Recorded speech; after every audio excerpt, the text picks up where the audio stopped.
It's Remrod TV. I'm checking in right now with the Lou Queen, my sister, Shana B. Hey, yo, what's good with you? Hey, what's up, Ram? I'm doing all right. It looks like you're doing good, but I heard about the accident, which looked very crazy. Was it almost fatal? Definitely almost fatal. I was in a coma. I fractured some bones in my neck. I had breathing tubes down my throat. I wasn't really doing I was fighting for my life, really. That's all I can really say about it. I was fighting for my life. Dang, that's crazy. I mean, what actually happened though? Okay, so the night of October 6th was my homegirl birthday, my sister's homegirl. So we all got together to go out or whatever. So the first place we went to the casino downtown, Lumiere. We jammed for a little minute. It was me, her. It was me, Kalani, which is my sister's friend whose birthday it was. My sister's friend Michael, and it was a boy named Rico.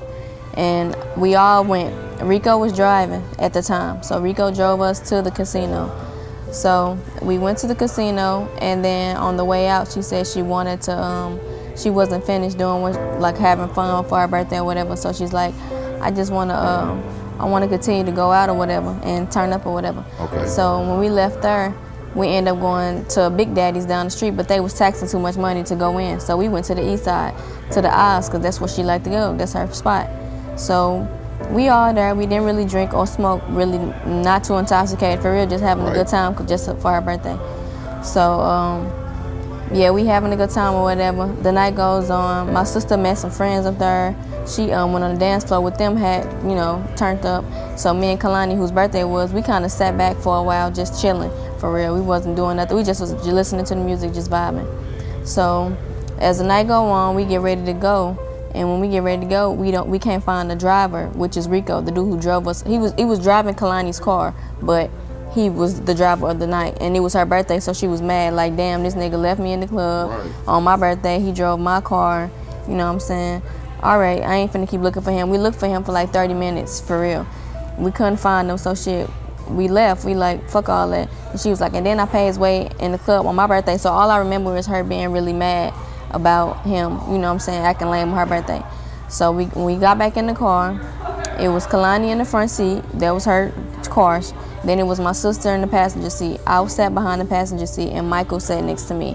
So when we was leaving out the parking lot of the Oz, and that's all I remember is us leaving out the parking lot of the Oz. And then when I woke up, I was in the hospital. What? So where did the accident actually take place? Leaving off the parking lot of the Oz. So somebody and then we didn't get off of the parking lot, basically. Like, we was finna pull off, and somebody was running a red light and just smacked us. They had to be going fast. Yeah, really fast. Because I seen the pictures, it was just crazy. Like, thank God you made it out and everything. It's a blessing. Like, yeah. Did you even remember, did the car hit your side or did the car hit somebody else's side? The car hit the opposite. The car hit maybe the left side of me. The left side of the car got hit, but the car split in half. So half my body was out the car, half of it was in. In the moment of the night, I had on a Louis Vuitton, a strap bag. So my bag was connected to my body, but it wrapped over the seat. So it was on my neck, and that's how my neck broke, because it wrapped over the seat and my neck. So my bag really saved my life, because that's what kept me in the car. The car had tossed me out. Like, half my body was out, half of it was in. So the top of my body was in, but my legs and stuff was out. And I got scars and stuff all on my legs. They just now healing, but yeah, I got scars on my leg. And my sister is the one that actually helped me. So did they get hurt? No, my sister, the driver, the Kalani whose birthday was, she also was in a coma, and she definitely was hurt. She had trauma to the brain and trouble breathing with her respiratory and stuff. So yeah, my sister went there, I probably would have died. I don't really know what would have happened to me. But she was okay. She just had bruisings and swellings. But so yeah. Two of y'all was in a coma? Yes. So tell me about that, because that was almost like a fatal accident, honestly. Yes, okay, so I really don't remember much from the coma. What I remember most is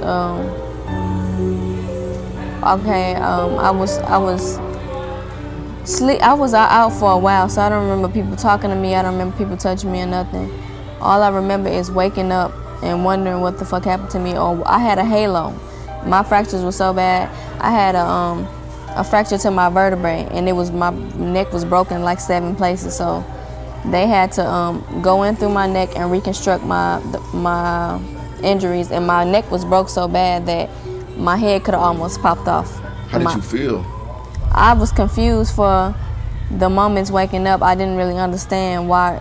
Because when I woke up, I remember them telling me that my friend was still in the coma downstairs. So she hadn't woke up at the same time as me. She stayed in the hospital a little longer than me.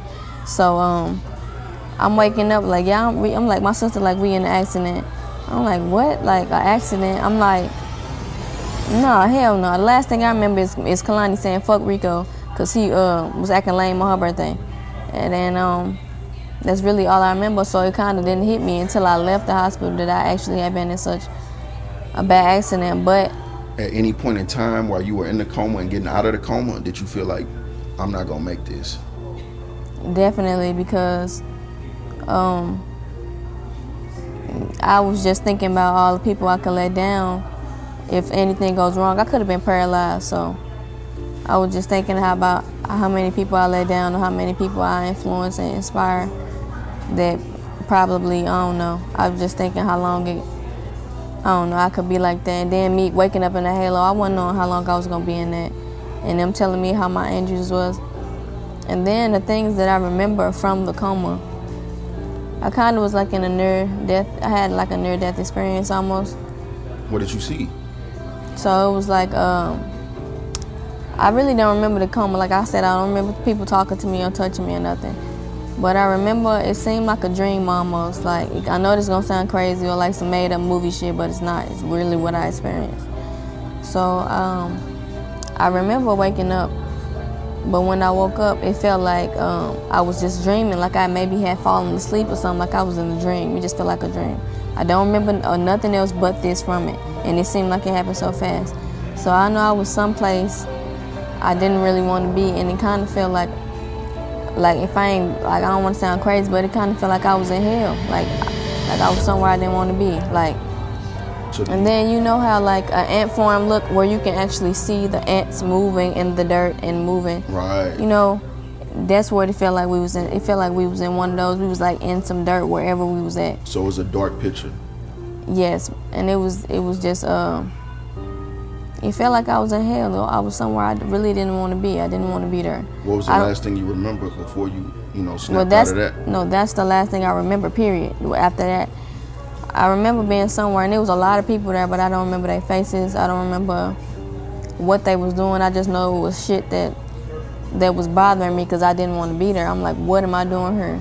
I don't remember. I just remember me. For some reason, I could see us being somewhere down in the earth. Wherever we was at, we was underneath. We wasn't above. We wasn't, like, it wasn't normal. I don't know. It was scary though.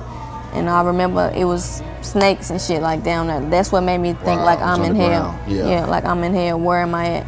Like, it wasn't right. I don't really remember. I remember people having a good time as if they was down there having so much fun or doing stuff that was like so amazing, but wherever I was at, it was not. You weren't happy? Yeah, it wasn't. No, it wasn't a happy place. So it was uncomfortable too? Yeah, very uncomfortable and scary, like scary, very scary.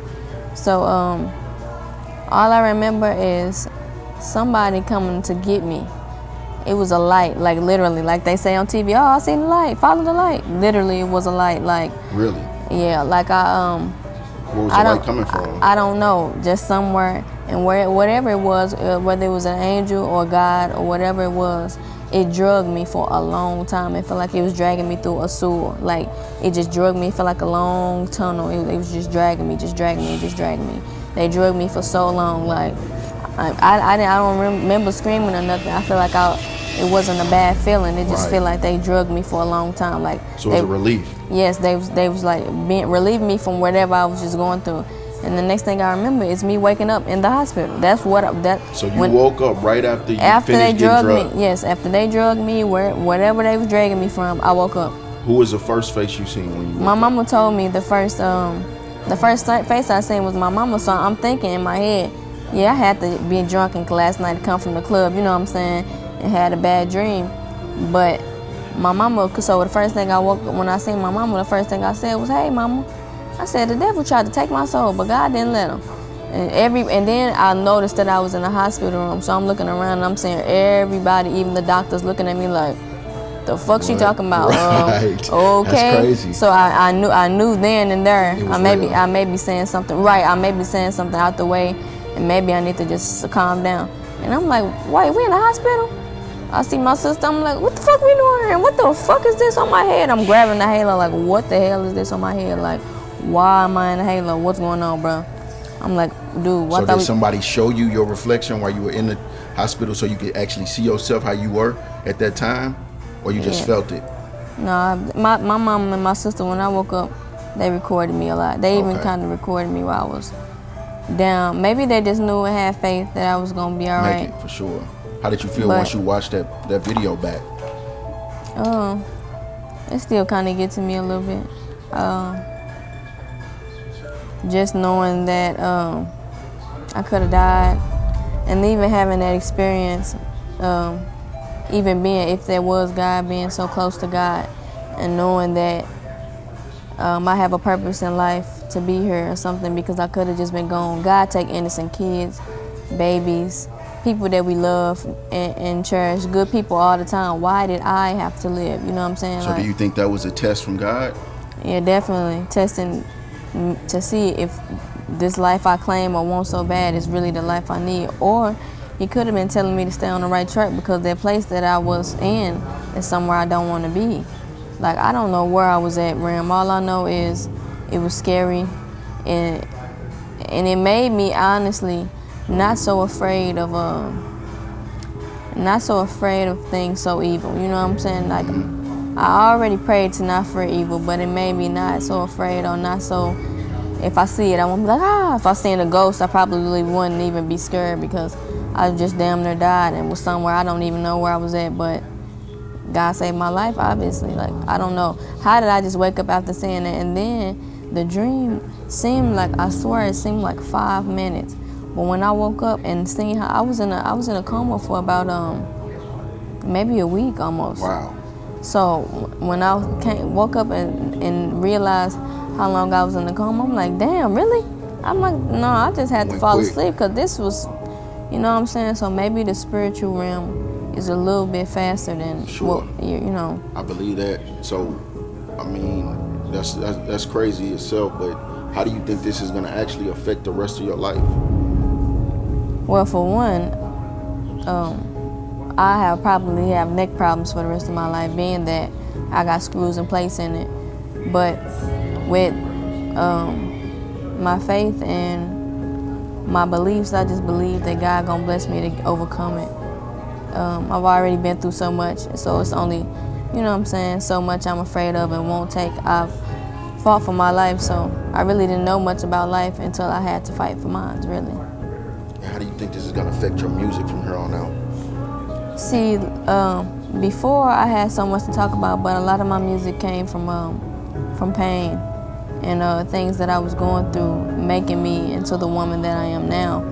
And now I'm at an age where I'm kind of growing and maturing already, even before the accident. So now the accident just gave me more substance, a little bit more to talk about, and a little broader story to tell. Do you think you're gonna change it up anyway? If anything is to be changed, it's just to be expressing the works of God, if anything. Not necessarily making people believe in no religion or making people believe anything. But I know for a fact that what I've seen, God is definitely real. And there's no way, you know what I'm saying, that I doubt that at all on any level. So let me ask you this. What did your fans actually think when this all happened? So, I think people are so used to seeing people die or seeing people not make it. I don't really know. I just know that they were scared. So my phone ended up being in the accident. I didn't get my phone back until they basically trashed the car and got all of our needs out of it. So I had to get a new phone within the week I was in the hospital. So when I got on Instagram and on Facebook and seeing all, it kind of made me like so sad to know that I got thousands of people that love me and was so concerned about me in the hospital. And then I had fans and the stuff that was coming to the hospital to actually see me. So many people that the hospital changed my name to Leah Oakland. That's not my name. That was my name in the How did hospital. they come up with that? I don't know. They just were so tired of people coming to the hospital. Say, can I see Rashana? Can I see Shana B?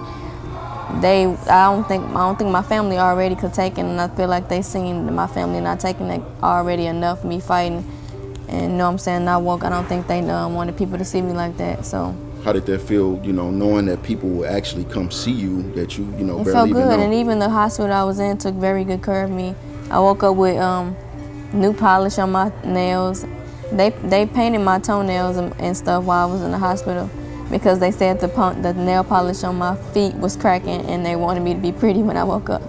So yeah, the hospital took real good care of me. I'm not sure if they knew who I was or if they were just being that generous because that's in their nature, but they took good care of me, and my surgeon has been taking good care of me too. Even to this day, he makes sure that I'm all right, and he gives me the best service possible. So yeah.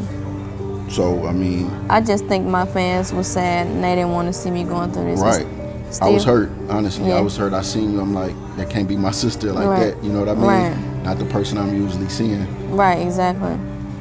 And I don't know, I just been trying to take everything day by day and not move too fast or do too much because I know my body's still healing. And I know even though I may feel better and I may look better, the body takes a while to heal. And this is my neck that's connected to my spine, so all of that has to heal. So the most thing I was really worried about is how am I gonna be able to get on stage and kill a show and with my energy, how I usually do with a neck brace, and what is it gonna come next? Like, am I gonna hurt myself? Is it gonna be like me, like doing something and paralyzing myself? Like, what is next? Like, and knowing that how bad my injuries were and how much I could and couldn't do, kind of hurt me. And then waking up in the halo every day, not getting enough sleep, tossing and turning, that was like painful to my soul to know that, like, damn, I'm this girl that wake up, can get cute, get fly. With the halo on, I couldn't even do my hair. I couldn't really eat or So get. how long was the halo on? The halo was on from 6 to 8 weeks. So, during that time, at any time that you feel like you were really, really fighting for your life, like, I don't know if I'm gonna make this.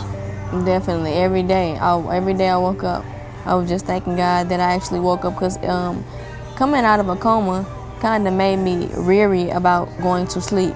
You know what I'm saying? It's like I just woke up from a coma. If I go to sleep, am I gonna go back in one? Like, what's gonna happen to me? I don't know nothing about no coma. I knew what it was, but I never been in no shit like that. So I'm just thinking, like, am I gonna be my regular self? Am I gonna remember my childhood and all my memories? Are they gonna be scrambled? It actually took me some time to get back to my normal self and actually remember the things that I do on a daily basis, or, you know what I'm saying? Like, even now, today, like, I used to do my makeup a lot. I had a hard time even trying to do my makeup, put eyelashes on or all that. I couldn't really do it. So I just, I have to get back to my normal self. And that's the hardest thing, is knowing how much of an amazing person I was before this happened to me. And now I have to fight to be that amazing or better now. So, no, you're right about that. So right now, like, have you ever been in, like, the mindset that you say, I just want to stop doing music, I want to stop my career, this just changed everything? Or has this given you the power to go even harder and say, hey, I'm finna make something big of myself? It kind of made me, when it first happened, that's all I was thinking is, man, I can't do this. I didn't even want nobody to see me like this or wake, halo. But then I seen all the love and how many people I influenced and inspired, so many messages I got. Oh, yeah, Queen, you're so strong. I know you're going to pull through. You inspired me to do this. You influenced me to rap. You influenced me to be strong through this because my father is in a coma and fighting for his life. It was so many messages I got that made me feel like I can't give up. why did I get this far, and why did God save my life again for me to be nothing or give up? Like, no, this is probably what I need to be doing. And I just prayed for my purpose to be unveiled, and I just prayed, and I just pray and I pray for God to continue to move in my life and continue to bless me with fulfilling my purpose and reaching as many people as I can and showing them light. You know what I'm saying? Whatever way I can, whether it's through hip hop or dancing or whatever I need to do, as long as people know that there is a higher power to do the right thing. I want to lead people in the right direction. See, I believe that my music then, even though that was my story, that was my truth, I was in so much pain and so vengeful and had so much vendetta. I felt like I was rapping a lot of rage, so a lot of that came from pain. And now I'm in a different space. I'm at peace. You know what I'm saying? I'm happy now that I'm alive, but I have so much of a different level of pain to talk about now because I was fighting for my life. You know what I'm saying? Like, I almost couldn't be able to be Shana B no more. So, yeah. Right now, what is your biggest fear? My biggest fear? My biggest fear would just be to not bless and be able to inspire or have a legacy to live on even when I do leave or when my time is up. I just want to be able to reach as many people to know and them to feel me in any way possible, and me to be an impact on as many people's life as I can and leave imprints in the world, me living out my purpose and doing what I need to do and not getting caught up in mistakes or things that are going to leave my legacy tarnished, you know. Most definitely. Yeah. Do you have fears of, getting back into a car? Do you think about yourself in another accident? Definitely. Even to this day, I get car anxiety. I really have a hard time dealing with people who drive really fast, or if cars get real close, I close my eyes so I act like I won't see it, like, I don't know, it's kind of, that's another thing. And then me driving, it's like, I don't want to be afraid to do things that I have to do in my normal life or things that I have to do to get by because this happened to me. But I do have to realize, like, I just broke my neck. This is something a lot of people don't come back from. Some people don't come back from comas. Some people be paralyzed, and I'm here with my whole life with everything, you know what I'm saying? So I can only be thankful and grateful, but it's just so stressful sometimes knowing that everything is not gonna be the same. Yeah, I have to live my life around this now, you know what I'm saying? Knowing I have to take care of my body and being gentle to my body and taking care of myself. Do you think you see yourself on the stage anytime soon?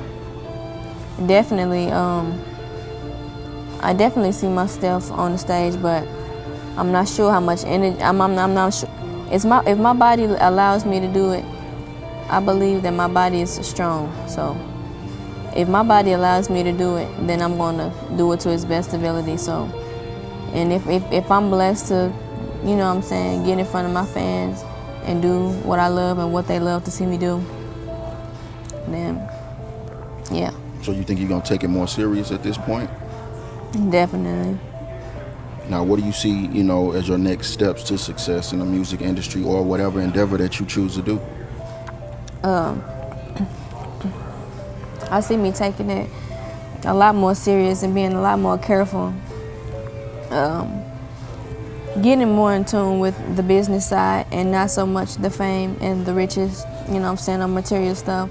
Really getting down and studying the game and studying what it takes to be successful, studying my icons, studying my idols, so I can be like them or better than them, you know what I'm saying, and excel in everything that they've excelled in.